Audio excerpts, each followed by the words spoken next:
Check bounce झाला तर कायद्याने काय कराल?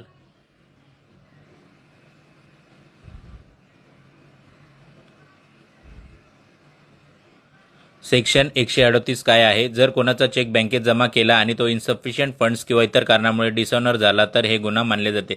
हा गुन्हा निगोशिएबल इन्स्ट्रुमेंट ॲक्ट 1881 मध्ये मोडतो.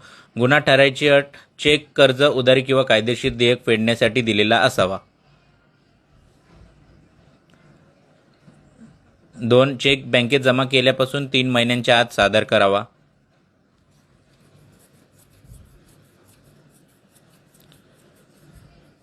3. चेक डिसऑनर झाल्यावर बँकेचा मेमो आपल्याकडे असायला पाहिजे, रिटर्न मेमो मिळाला पाहिजे.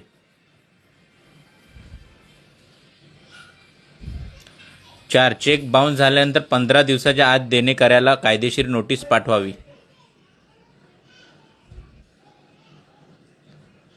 5. नोटीस मिळाल्यानंतर 15 दिवसात पैसे न दिल्यास केस दाखल करता येते.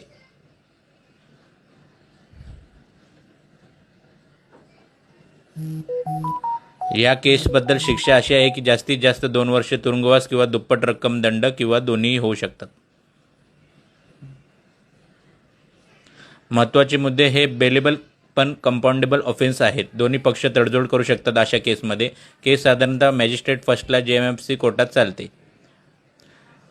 अशाच लीगल टिप्ससाठी माझं इंस्टाग्राम पेज फॉलो करा, MI वैभव ऑफिशियल.